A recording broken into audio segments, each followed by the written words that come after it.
Frail Fragment is a music podcast, but we talk about movies, entertainment, sports, whatever's on our mind, open stream of consciousness, in awareness, and making it a little comical on the side.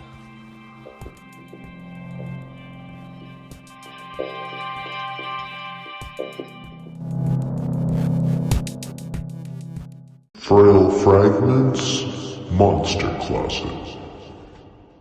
Hey, Matheus. Hey, What's up, man?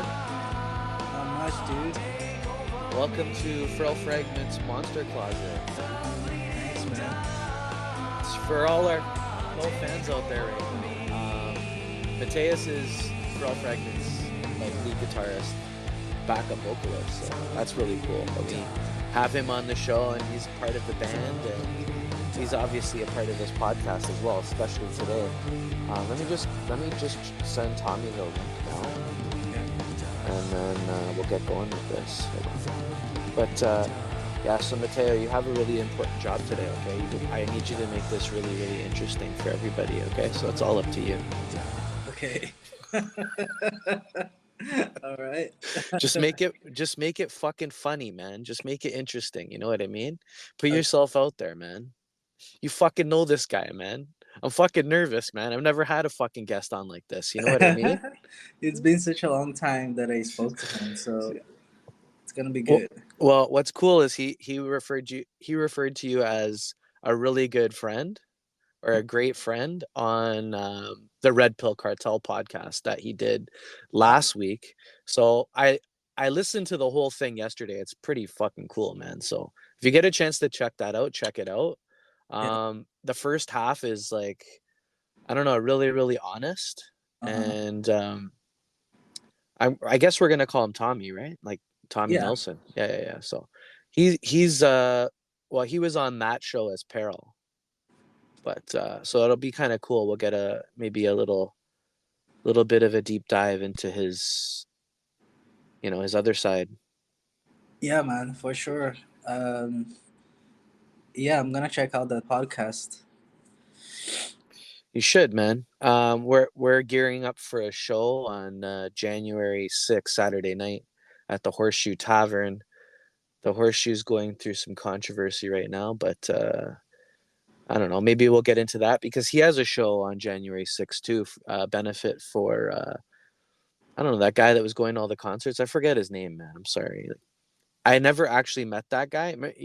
You must see him in social media. Okay. I mean, Tommy will give us some insight on that. But yeah, it's like a benefit for him. And this guy is like, hold on. He's sending me a message here, trying to get the link to work. 1 sec. Okay. All right. Yeah, so he should be on soon.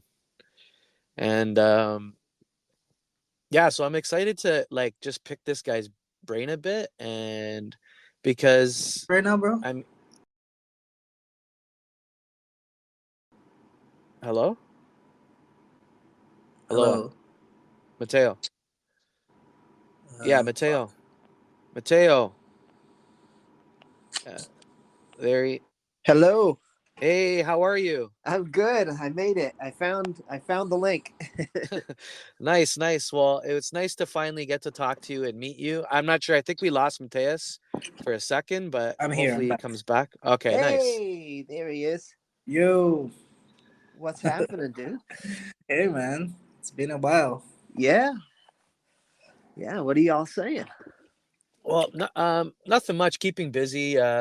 Mateo told me that, he shared his album or his EP with me, the Nobody, the EP, and he said that you produced it and you guys kind of like, from what he says, I could really feel a bonding experience musically with you guys, and I really liked the way the album sounded, and I think you guys should do more music together. Definitely. And I don't know what came first, the chicken or the egg, but Mateo I think I came across you guys at the Velvet Underground, I think, or maybe Mateo threw it out there. I don't know, but it was like a while ago, and I checked you out, and it was kind of like, it's just really an intense experience for me watching, like just even on YouTube or wherever it was. But you know, I mentioned, I think, that performance to Mateo, or vice versa, I'm not sure, but he made it known that he knew you and like he worked with you. And you know, I got in touch with you, and to no avail. We couldn't really play together yet, but I mean, there's hope. I'm Oh, praying in the future that we should do yeah, a show together. yeah.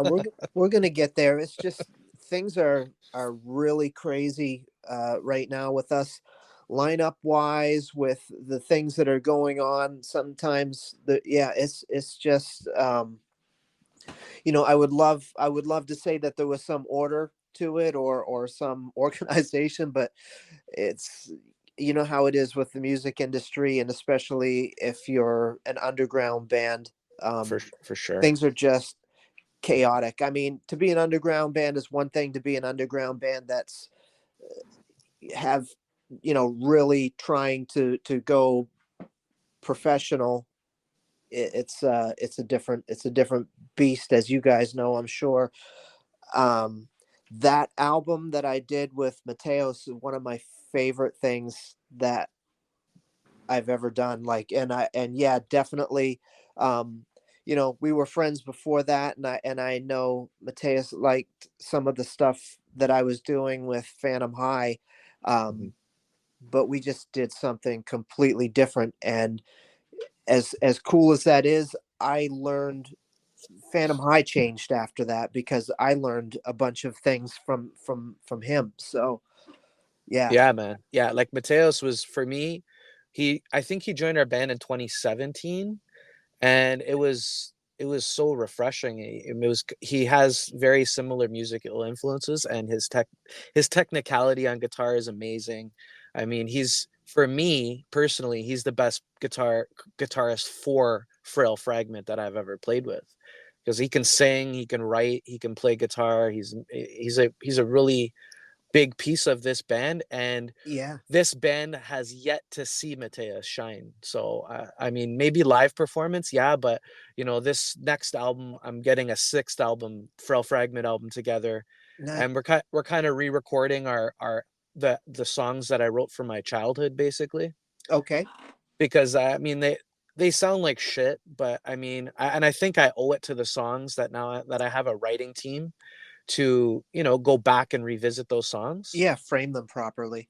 Exactly. So yeah, I'm gonna bring Mateos in for that. We're gonna learn those songs, and I want to challenge myself for, like, you know, a seventh or an eighth album, to write an album with the band. You know, where I'm no longer kind of like the band leader, I guess, where I'm just kind of like there playing, Right. and you know, we'll start that approach, because you know, I have a good body of work already, and I want to challenge myself, right? So Yeah, I understand that completely. I have probably 200 or 300 songs on hard it's, drives, and you know, a lot of them are really, really good songs, and yeah, they're just there.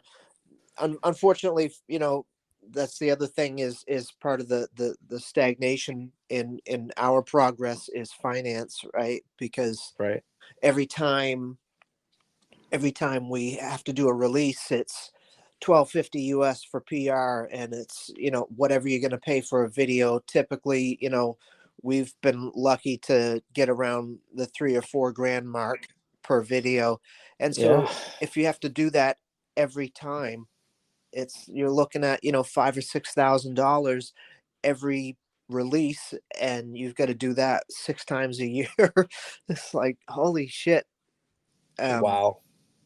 yeah, even just the PR, right, is it's so crazy now, because I always say that the, you know, people talk about how the record industry changed, and that, you know, oh, we got rid of the corporate fat cats, blah blah blah. They never, we did, they just shifted things around, right? Because now, instead of controlling physical distribution, they control curated playlists, and it's always the thing that, you know, gets you in front of people that they go for. So yeah, so there's that. Yeah, it's nuts. What keeps you going? What motivates you to keep going? Spite I don't know. Yeah, it's good. Yeah, I have that for sure. Yeah, it's of course the music, right? The same Yeah. thing since whatever the first thing that I've liked so many different bands and been so many different people that I don't even honestly remember really what the first, I don't know what to credit for the first influences, but Yeah. yeah, just spite and I've invested so much time, right? I committed everything, and I Yeah. don't have savings. I don't have, any of the things I don't have a career really.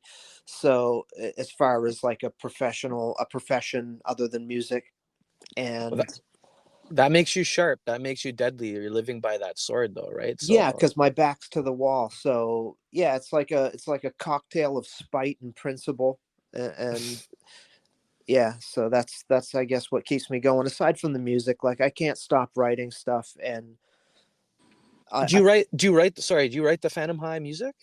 yes, Nice. yes, Okay. yeah, Okay. Cool, yeah. man. As we bring in more members and stuff, things I'm trying to spread that out, but up until now, the writing part is me. Very awesome. Very cool. And Yeah, you, and when Tommy says that he never stops writing, that's actually like literally true, because I remember going to parties at your place, and the guy was just disappear from the party, yeah. and Yeah, then I would like go to his room, and like he was on the front of the computer like working on stuff, and like, what the hell, man, like, what are you doing?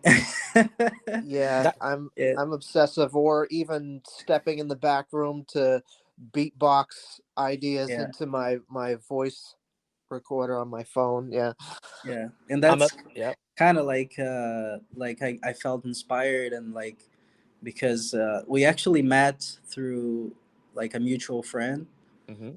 who is a bass player, or okay, used to play bass. I don't know if he's still playing, but um, that's how we got introduced. And I remember like Tommy showed me like the stuff he was working on in a party, and I was just like, holy fuck, man! Like, I was in love with it, and we kept talking, and we realized we had a lot of stuff in common, Yeah. like both like as as people and also musicians. And yeah, that's how we did it. So like I know that Tommy is like it's a bottomless pit of like creativity. Hmm. Yeah. I sometimes I wish I could turn everything off. Do you guys ever feel that way? Yeah. Yeah. It's I become obsessed with projects where I'm not even present in my own like family or my life, and it's with my health as well. I'm not even present anymore, and it just, I'm seeking therapy over that. But I mean, it's yeah, it's tough to I know what it is to to obsess over, writing a song or writing this or writing that. And now it's just my writing process is my cell phone. If I hear a melody, I just sing it into my cell phone.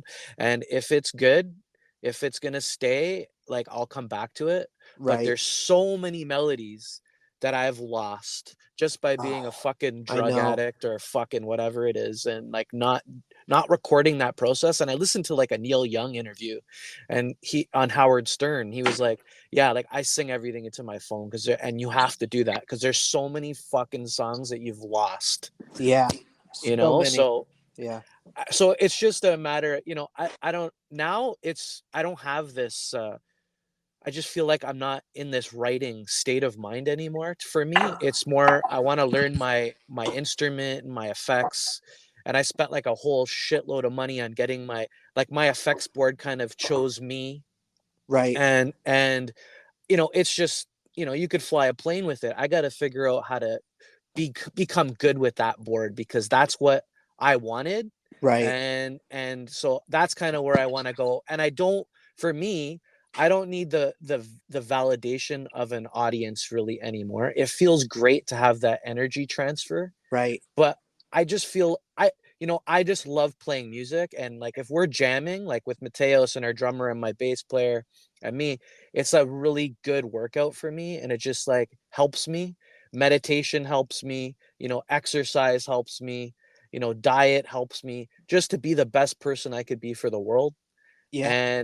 And I really feel fortunate when I do get to play live, because not everybody can do it. You know how fucking hard it is Yeah. Yeah. to practice and get all your shit together. And people are fucking calling your phone before the show. I'm outside and you're dealing with this, Yeah. and then how much is everybody making? Who brought drums? Nobody brought a fucking bass amp, and this and that, and the fucking talent buyers, and you're playing the show, and it's just like, it's just this crazy rush, man. Yeah. Yeah, it is. Speaking of gear, I had my favorite amp. I had a Bogner Ubershell that was my, I often joke that I was going to be buried with it.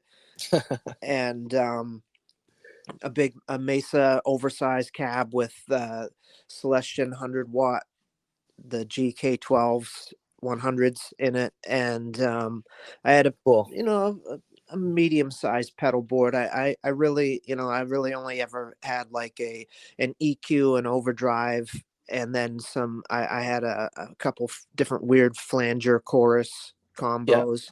Yeah. And delay was always my thing that I always needed to write with. And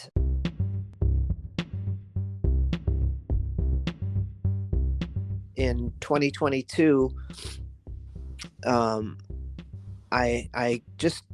don't know. I think technology had the difference had become negligible, because prior to that, I didn't like what was going on with like modeling and stuff like that. It just hadn't reached the point for me where I thought it was something I wanted, to feel creative with. And it took me a year, but in January of this year, 23, I got a Kemper. Nice. And you can't even tell the difference, right? It's so much, it's come so far, digital fucking technology, that it's crazy. Yeah, as a matter of fact, I profiled my Bogner before I sold it, and the profile sounds better than the actual amp did, everything, we got rid of a head, a cabinet, and a pedal board, and replaced it with, it's the Kemper Stage, so it's the floor version, and we have that and a powered 12-inch speaker. Yeah, monitor. So I'm going that route too. It's just like when I can afford that, right? Like that's that was the. But it's nice to have that old fucking car in your garage, that old Mustang or whatever that you want to like start up, or but you can get the state of the art shit that's really fun too. I think they're both fun, man. But no, definitely. I just I got to a point where I was like, I don't know, I felt like cutting everything loose and just, especially live. Because our apartment's on the 3rd floor, and plugging all your shit everywhere. It's our rehearsal terrible. space is on the 2nd floor. Neither place has an elevator, and so it's just flights of stairs all the time. And honestly, depending on the humidity or the weather, or roll the dice, pick any factor, the amp sounded really good or sounded like shit, and it's like, could be the mic, could be the venue, could be the humidity, could be the tubes. That's true. And I was so tired of an inconsistent sound. It's like, shit, what are we going to get tonight? And that's, if you've got a professional running your setup and everything, that's different. But if you're, doing everything yourself. So when we got the Kemper, it's just bang on. Yeah. Perfection every time, and so that was nice. But I do it does matter, the things that you have. And if it wasn't absolute perfection, I don't know, I would still be doing the pedal boards and the amps and different things and obsessing over overdrives. I've spent half of my life probably literally just A-Bing overdrives and just chasing, something that ultimately when you get on stage, it only incrementally matters, because everything is just a roller coaster, right? When you go on, it's just, you're going to get what you get, and you slam your way through it, and you think it sounded like shit and everybody loved it. And I'm at that point now. Yeah. I spent like I bought all my pedals used, but like I got like the Mike Fortin 33 volume booster with like with the Rev G4 together, in the G3 fucking setting. I just kind of like tuned into Miss Sugar's fucking Distortion because I love that band, but I get it, right? Like you can do that digitally, right? You just got to sit down, figure it out, and it never fails. What made you choose the camper over all the other options? So, I did go down the rabbit hole on that. I think the final straw for me, and this isn't related to the Kemper, just to the orientation towards it, was we played with Wednesday 13 last October, a year ago, this October past, I should say. And when we were standing there while they were sound checking, it was just this monstrous sound, and it sounded so good. Their shit is so tight, like impressive. Like I've seen a lot of touring bands, and those guys, like they were dead on. And so I was like, man, what the fuck is going on stage? Like that sounds this good. And they were both using the new Axe effects, and I was like, okay, because that shit was crazy. So I started looking into it even heavier at that point. And what led me to the Kemper was I looked at the neural unit, I looked at the Helix, I looked at the Axe effects, and I was looking at the Kemper. And the Kemper previously was my go-to, because prior to Kemper, none of these manufacturers were doing what they call the in-the-room sound. So what you were getting was a profile of an amp that had probably gone through a mixing console and a bunch of stuff. They sounded mastered almost, like and what happens is that's great on a recording.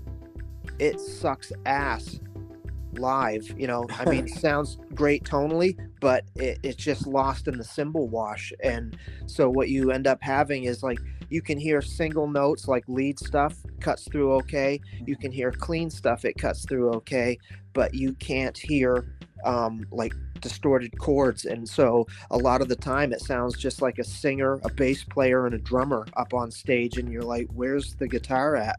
Right. And so that was a thing that we had going for a few years prior, and we would be paying for our tickets at the front, and I would guess whether they were using some type of modeling or whatever it was. And I don't think the only time I was ever wrong was once, and it was with the Kemper. So I already had that in mind. But looking down at different features and things like that, it's subjective, right? Like there is no one that's better than the other one. It's just which are the things that resonate with you. And one of the things that I heard was that the Kemper was the one that most felt like you were playing an actual tube amp, like the responsiveness. And so I already knew, I'm like, it doesn't matter, nothing else matters. I know if I don't have that, I'm gonna be super disappointed, and it's not gonna last. So we went with that. And because the tonal qualities are negligible, and you can make any one of those sound almost identical to the other one. There are certain nuances, and some of them have a better effects set up, and some of them are structured a bit more optimally. I hear a lot of people that like the neural cortex, they like that one better, but for me, no regrets. The Kemper was the one, and it was so good. I'll tell you guys, it was so good that when I got it was a Dietzel VH4 profile, and it was one of the first ones, and we loaded it in. We have never changed it since we turned, like, it's never changed. We did a sound check, and we're like, yeah, that's it, and it's never changed. And we just walk it in, set it down, and play. How much is something like that? So this for dummies, they go in. How much do they have to spend to convert their setup? God, I don't know what they are new now, like the full blown units, and with the toaster units, it depends on the rack. You can get them with the power amp as well, and so those ones are more expensive. Mine does not have the power amp. Do you need the power amp? Do you need the power amp? No, not unless you're going to drive a speaker cabinet. Okay. But we do, and we got the powered monitor, so we didn't need that anyway. 800 watts RMS, or I'm sorry, peak was the no, it was RMS. Sorry. And it will deafen you. It's as loud as my. I don't think it has the push, but it still moves your pant legs. Like, it's still really loud. And so I think the one we got was used, and I paid around 2,200 Canadian for it. Okay. But the other ones are more expensive. However, Kemper just released a small, I think it's like $700 US, and it's like super small. It's like a 2-pedal space size. It's almost like probably like the size of like a Universal Audio Apollo Twin. Cool. And it's like bare bones, but it's a Kemper, and I was just watching a bunch of stuff on it. So you could get a Kemper for $700. I'm gonna look into it, man. I appreciate all the info, because I definitely want to switch. That's my end game, to switch over, right? So yeah, the neural one would have been my second choice, probably. But they also have a weird thing where once you buy it and register it, you can't re-register it. Okay. So if you get it and you don't want it and you sell, it's just not gonna. Can't sell it. You can, but you're gonna take a hit on it probably because of that. At least with anybody that knows about it. All right, man. Well, that's Kemper. Yeah. Sorry. No, it's all good. Yeah, I've been thinking about getting the quad cortex. Yeah. I mean, I might take me a while to buy it. Because I just spent a lot of money like moving to a new place, but this guy's a nice house now, man. It's all fucking decked out. Oh, shit. Okay. Yeah, man. But like, I'm like reluctant because I've heard like some bands sound really good with the Kemper. Sorry, with the quad cortex, but I've also heard really shitty tones. Like, so what I'm afraid of, it's like, because you hear your tone through the monitors, right? Like, you don't really hear the cabinets unless you bring a cabinet. So yeah, like, how do you really know that your tone is good? Because each house you go, like each venue, it's going to be a different kind of sound, right? So with the Kemper, I was worried about that type of thing too. Yeah. And it hasn't ever materialized for us. Like, we got that one profile, and then I picked the cabinet that I wanted to use it with, and I think I used a profile from the Get Good Drums Cali oversized. Okay. And you can kind of, they give you all the different sorry, I choked. See, no problem. They give you all the different cabs and different mics and stuff. I'm just drinking some water. I'll be right back. No, it's all good. Yeah. So we never had that problem because we just ran. We had our cabinet sound on stage, and then the other one XLR right to front of house. Right. And it's always this. And for whatever reason, I was worried about, like, well, what if this venue sounds different, and all of this. And it's honestly never happened. We've been playing shows for a year, and it is what it is. Nice. Well, that's good to know. So okay, I'm stupid here. So if I go out and I spend $700 on this Kemper, this mini one, what do I have to do from there?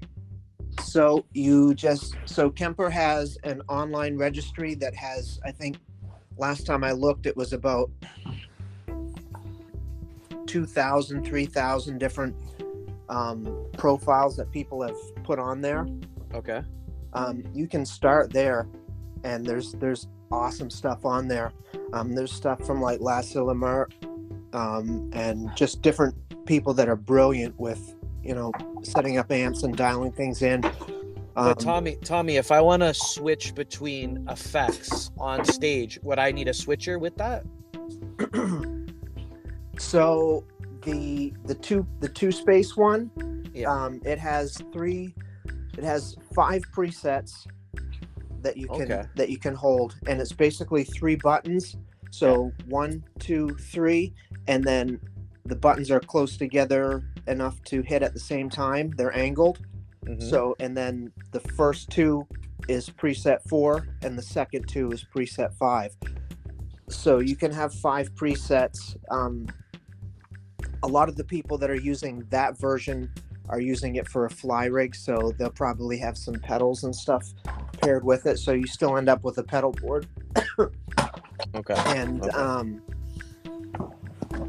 yeah, so I'm not sure on that one how and what I think it's just basic effects. I think there's 4, 2 in the front, 2 in the back that you can use. But you can have your own pedals and stuff on there as well. With my Kemper stage one, I think I have. I'm gonna look because I'm stupid and I haven't had coffee yet. No, it's all good. Thank you. I appreciate it. So Yeah. there are 5 buttons and multiple levels on that, and then you can have 4 effects in the front, and then also 4 effects in the back. Right. Yeah. And their effects have really improved. They were very basic when the first Kempers came out, and they're constantly doing updates and stuff. And I've got some awesome stuff. The other thing that's cool with the Kemper, and I'm sure there's the same with like the Neural DSP stuff, is that you can just go buy the profile packs. For example, I bought the profile pack for Bring Me the Horizon, for their Sempiternal recordings. I also bought the pack for my brain, North Lane. They have one out, and I got the Meshuggah one.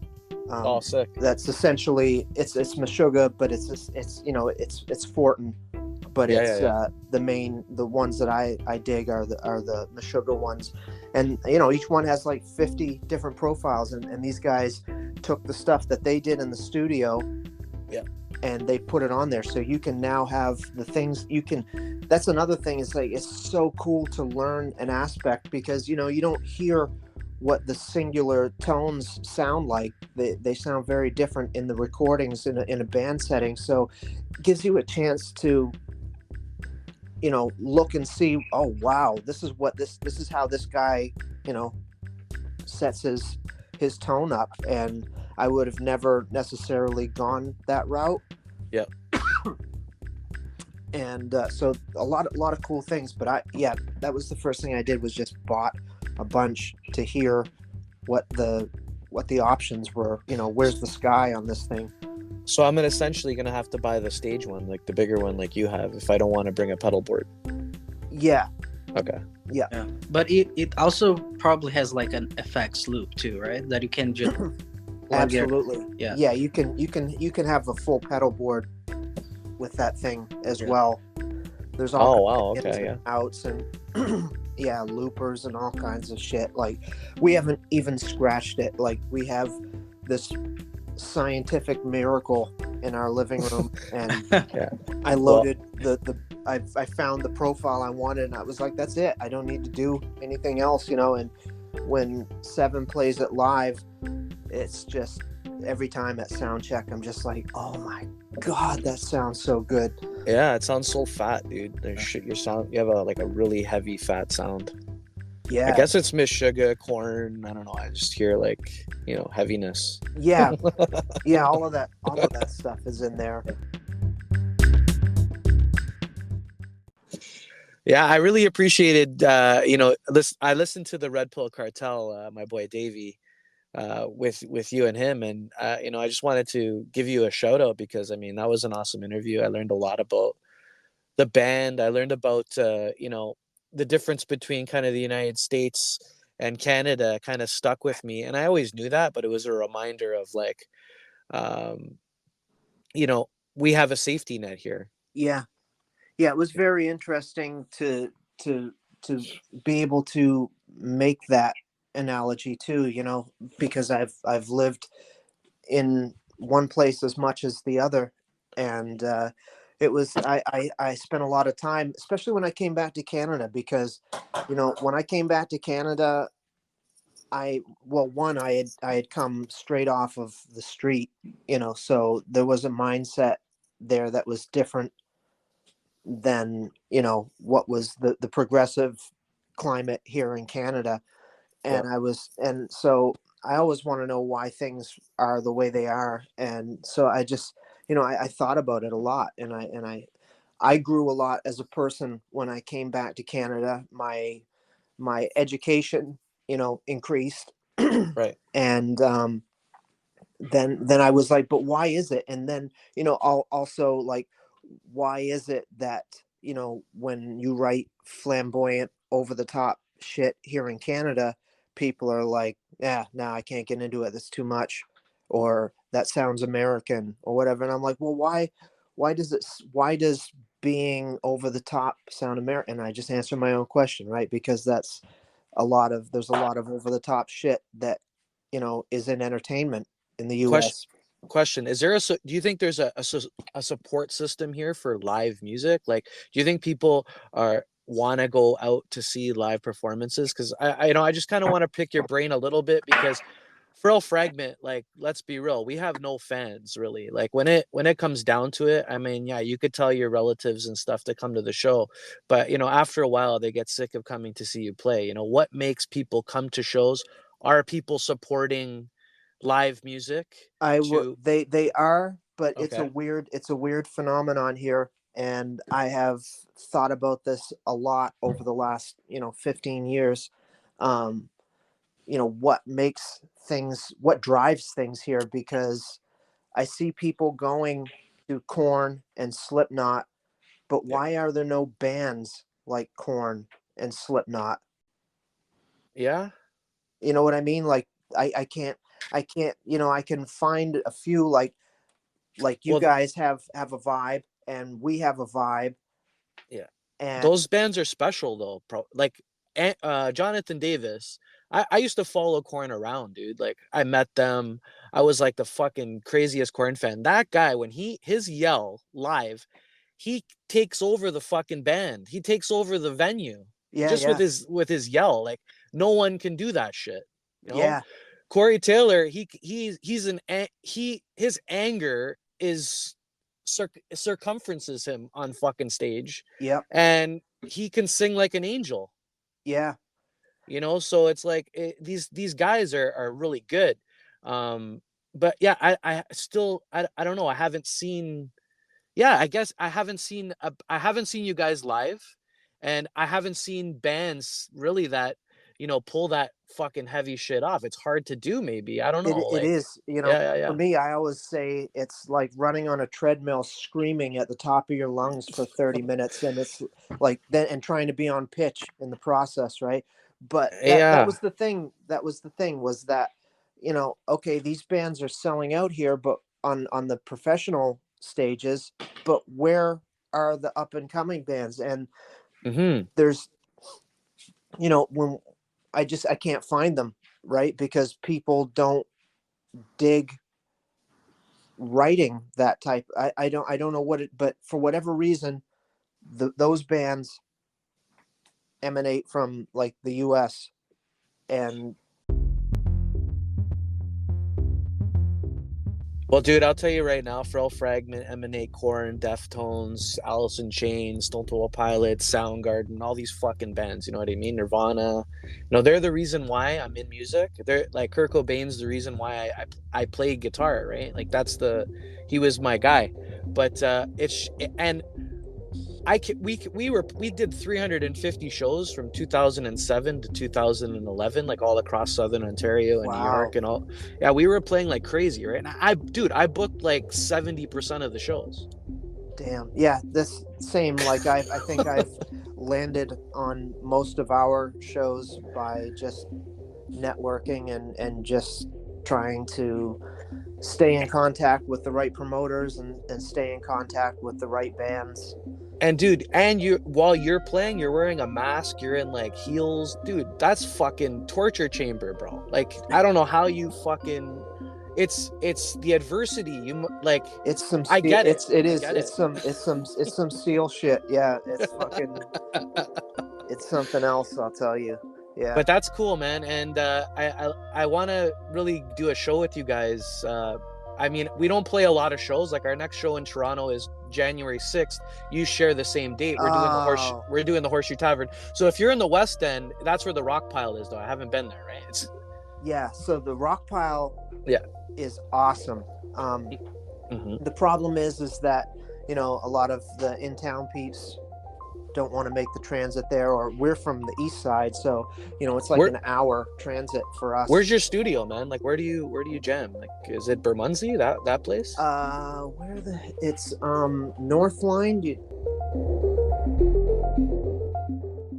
I don't even know where that is. So yeah, it's right off Bermondsey though. Yeah, is it Mike, Voodoo Mike? Yes. Does he own that place? Yes. Yeah, okay.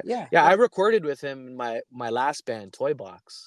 Oh shit. Okay, so I know he actually. This is funny, dude. I never knew that. Yeah, man. When we first met Mike in, I don't know what year it would have been, like 2013, maybe 2012, 2013. Yeah. We were talking to him about production because we didn't know our asses from our elbows, right. For like, I couldn't even turn on Logic and select a channel to record on. And so we were talking to Mike, and one of the demos that he played us, examples of something that he had done, was Toy Box. Oh, really? Yeah. And that was our favorite one. Yeah. Oh, wow. Well, that was like, we did that, I think 2001 or to 2003. I think we recorded with them, and like, dude, we played Edgefest and shit with that band. But I mean, I was a writer. It wasn't my thing. I was like the DJ kind of backup singer, and I kind of had my own songs and wanted to do my own thing and kind of take control of the band. And it was a singer's band, and they booted me, right? Like, and that kind of, I made my resurgence with Frail Fragment. Well, my favorite part of it was the guitar stuff. So, nice. Derek's awesome. Because I was a guitar player at that point. I wasn't a singer until 2016. I didn't do any of that. Did you do the circuit in Toronto, like with like back in the when did you play in a band before Phantom High in Toronto? No. Okay. No. Okay. I did. So the. Well, I did. We did one show. We were together 10 years. What was the name of the band, dude? So when we moved here from New Brunswick, it was called iSonic. Okay. And then we just rebranded ourselves with different, because we couldn't find members And so then it was, I think, Six Dark Six, and another one was the All Scene. And you were in the East End? Yeah. We must have come across each other because I was jamming like at Warden and Lawrence and Birchmount and 401 for like, Yeah, almost 10 years, man. You would think, but we never left our apartments. Oh, okay. and then we steadily kept a rehearsal space with Mike D. We had one on Crockford, then we had the one here on North Line. And so the one on Crockford, that's the one we originally went to, and then it moved to Birchmount and 401. Here's a cool story, because Mike used to be with these like, he used to rent the recording studio on Crockford as Voodoo Records, right? And so he recorded us, he recorded a bunch of bands, and then they moved the unit to Birchmount and 401, and it was the same owners, and one of the sons, I guess he was a crackhead, and he robbed everyone's unit, dude. Including Anvil. Oh my God. Like, that's Anvil wild. Were fucking there. Those guys must have been livid. Oh, fuck. I mean, who wasn't, right? But yeah, exactly. When nothing was taken out of ours, because we were on our way out. Like, we had all our shit, and we are gonna jam at my brother-in-law, my bass player's house. So we're like, okay, free place to jam. We're gonna move out, because those guys didn't want to pitch for a room or whatever. They had said, let's jam at my house, whatever. We left. That, like, as we were grabbing the last of our shit, like the fucking curtains, all the rooms got fucking robbed for Mesa boogies, fucking guitars, everything. This guy went to town. He broke down everybody's fucking door. Holy shit. Yeah. So, and then Mike moved from there to Bermondsey area where you guys are now. And my buddy, he built that place. So yeah, a little bit of how our paths intertwine.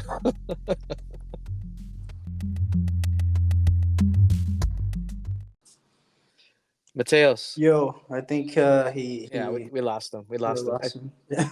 But no, it's all good.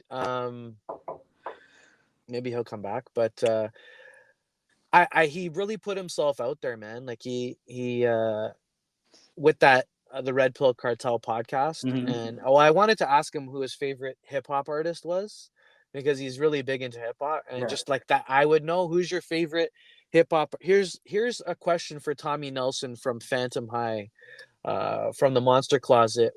Who is your top 5 hip hop artists that we would know? I mean, what's your favorite Deftones album? That's what I wanted to know. What's your favorite Alice in Chains album? What about Chris Cornell as a singer? I mean, all these questions. Maybe we'll get him back. Should I invite him back and answer? Hold on. Maybe he just. That's the thing, man. You answer a call or something and the phone drops, bro. Yeah, I noticed that. Yeah, like it just destroys your fucking the whole thing. But it's all good. Was it a Kemper in how to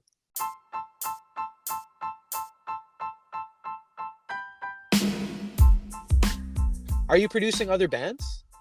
No, not at the moment. It's because everything has been so unstable with what is required to be happening in real time with Phantom High. I am interested. It's just that the time literally doesn't exist for me to do that, and give somebody a fair amount of time, because I'll never commit to something that I can't do, because I know what that's like, because I'm the same way. I'm the same fucking way, dude. Like I won't join another band really, because it's like I can't I can't do it, right? I have to put all my eggs in one basket, and that's kind of how I am, right? Until I finish something, and then it's like, okay, now I could do whatever, right? So I don't know. Okay, top 5. You said from the last podcast you were saying you loved hip hop. I want to know your top 5 or your top 3 that people would know who your favorite hip hop artists are. So like current ones or like do 5 greatest current and current. So the like my all-time favorite because I feel like everything that I like kind of stemmed from him is Rakim from Okay. and I mean that's everybody really, but Mobb Deep is fuck. my favorite. That guy's amazing. You know, Prodigy was one of my favorite rappers because of the way that, you know, I like people that do things unorthodox, and he would make things rhyme that didn't even rhyme, right? Yeah, he had a cool voice too, and he would say crazy shit like he was like, you know, like there's two types of lyricists. There's the ones that, you know, can paint pictures, and then there's the others that can tell stories, you know. He's in my top 5. Yeah, for sure. Yeah. And let me see, like that's a good pick though. That's a good pick because but I always, you know, I'm not one of those people that really dwells in an era of time. I make an effort to find today's thing, and because that's how you stay fresh as an artist, and so right now, like, I think I listen to Drake, and I listen to like Migos, and you know, Offset is one of my favorite rappers. But also, what do you think of Kendrick Lamar? Kendrick is the favorite. Yeah, he's serious, dude. Yeah. Kendrick is he's really different, because I feel like he's not just a rapper, he's an artist, right? Like, on all aspects of everything, he transcends just vocals and being a rapper. Kendrick is like a Prince or a Michael Jackson to me. Like, he's one of the greats, and that I think so. Goes all the way across genre. Like, I just, as an artist in general, he's one of my favorites. And The Weeknd is not really hip hop, but that's also my other. He's an Ethiopian cat from Birchmount and Danforth area. Yeah, sick, man. He went to Birchmount Collegiate. That guy. Yeah. A lot of heat coming out of the Scarborough area, I'll tell you. Yeah. Well, you got Phantom High too, bro. Like, yeah. Your favorite singer is Lane Staley, I guess. So Lane Staley and Mike Patton. Okay. Wow. Okay. Chino is there too. You know, it depends, honestly. Like, it depends on what day you ask me, really, whether one is resonating more than the other, because I'm gonna give you a Mike Tyson's punch out and say Chris Cornell. Yeah, I mean, I love Chris Cornell, but I guess the reason that I resonate more with people like Jonathan Davis, and because I don't know, I felt like I could touch that, whereas Chris Cornell, it would be, he's there with, I don't know, like an opera singer from Freddie Mercury, maybe. Yeah, exactly. Like, he's Robert just Plant. Yeah. I didn't bother. Yeah, I know. I totally get what you're saying. Yeah. But Chino's awesome though. Because he has a nice tone. Yeah. He has like a voice that you want to love. Like, girls like him a lot too, and he has a fucking awesome scream. Well, especially if you listen to like the stuff that Phantom High has out. Yeah. You can tell. I mean, Korn and Chino were the where that started, because that's what I was, you know, that was my love when I started singing. Korn single-handedly changed music. Like, that low fucking drop, whatever it is, it was just like, it was something different. And that guy yelling, like, their first album, like Clown and all those fucking songs, holy shit, dude. Yeah, there's nothing there's nothing really like what those guys did.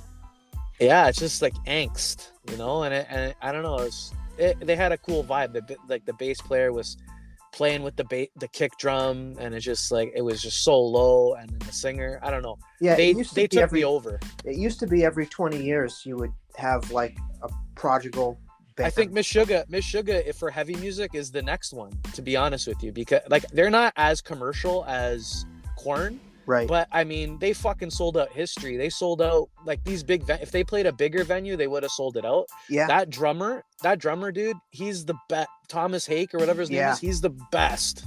Yeah, he's a monster.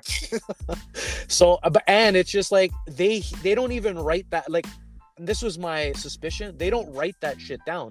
They hear music like that. Right. Well, one of the things that blew me away was they were talking to the drummer about, you know, their timings and stuff like that, and he's like, "Oh, I don't know. I'm playing everything in 4/4." Like, yeah, he is. Yeah, he is.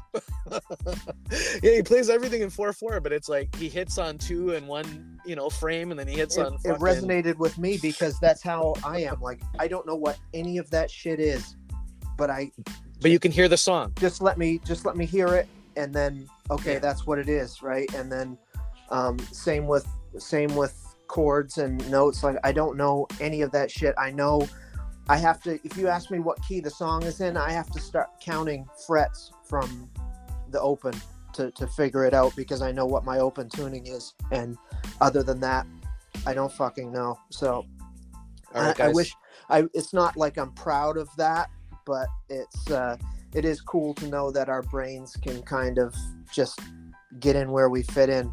And yeah, we can hear it. We can if you have you feel it, right? Exactly. Yeah, and that's how it was when we were doing the Out of Eye EP too, Tommy, because I remember that I had those ideas in my head, but I didn't really know how to execute them. Yeah.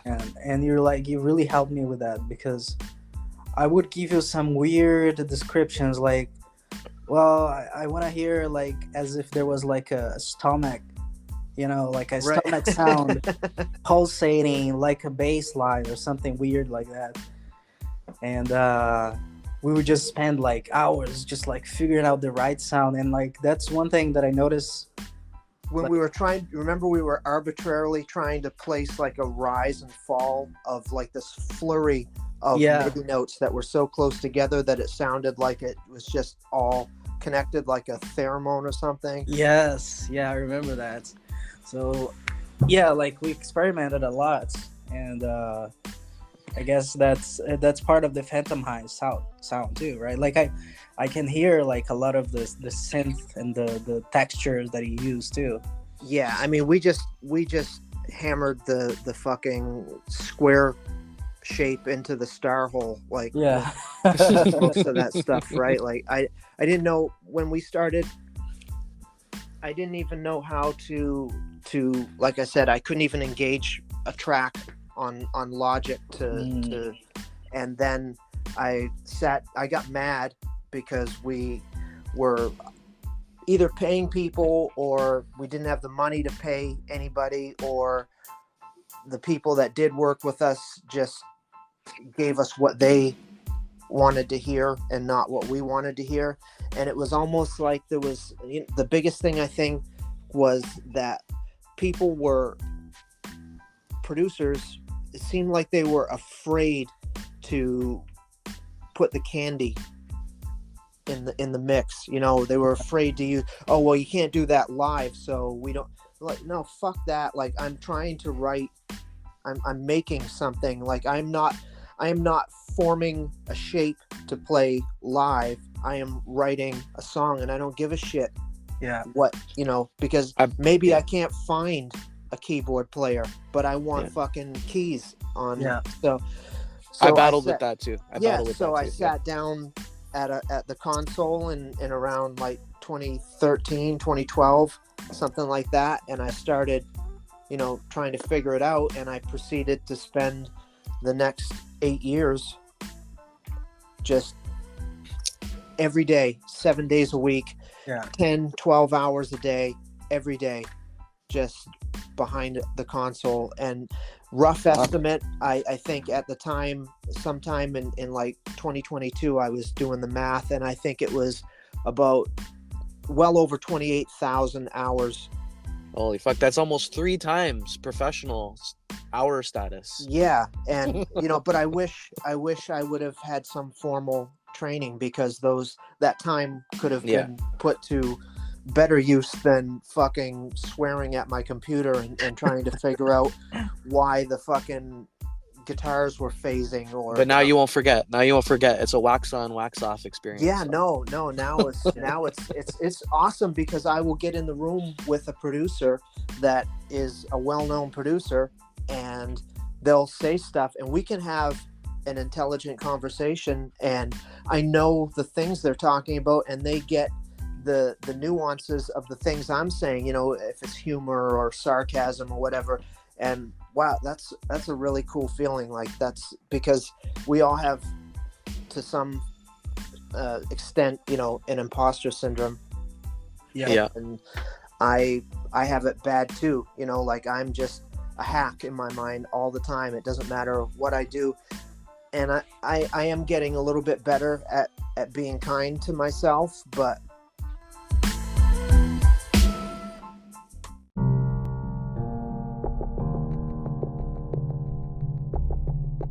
yeah, You gotta love yourself. You gotta love yourself. You put in a lot of fucking work, dude. Like, wow. Like, Yeah. man. Like, you're fucking playing shows. You're writing the music. You're fucking, you know, not in the most comfortable clothing while you're performing, which is hard to do too. Like, I wouldn't be able to. More people would do what you do if it was easy. that's the thing, right? Yeah.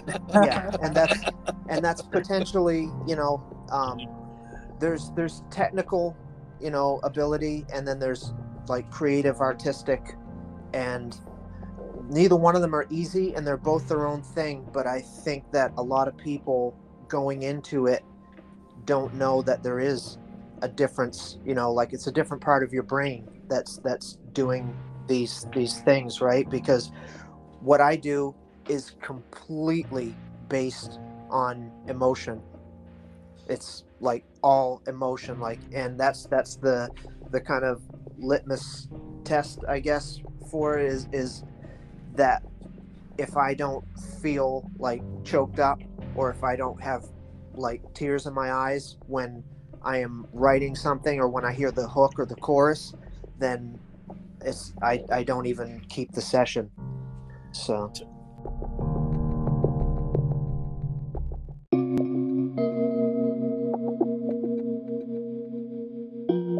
Tommy Nelson, I gotta get off, but I appreciate your time. I'm looking forward to meeting you in person. I want to do a show together. Have a great show January 6th at the Rock Pile. And likewise at the Horseshoe. Thank you so much, and hopefully we could play a show together. No, I'm not gonna say hopefully. We will play a show together. We're gonna do it. There's not. It's not an if. It's just a when. And you know, we're gonna have to find a drummer. Yeah. So I heard about that. That might sabotage some of our 2024. We'll see. But we have 6 songs being released. The first release is January 5th. Let's do Halloween, man. Let's do Halloween 2024, dude. Yeah, let's try and do it out of town. Like, let's try for like Hamilton or somewhere. Down. I'll fucking book the Casbah or whatever. Yeah, because Toronto on Halloween, past experience, it's a nightmare because most of our shared audience is torn between 3 or 4 giant events, and so yeah, okay. Let's do it. Okay, thanks, Tommy Nelson, Okay. Peril from Phantom High. Check him out. I'm gonna play a song right now, and thanks for joining the Monster Closet, guys. Take care. All right, guys. Tommy. Chat soon. See you. Bye.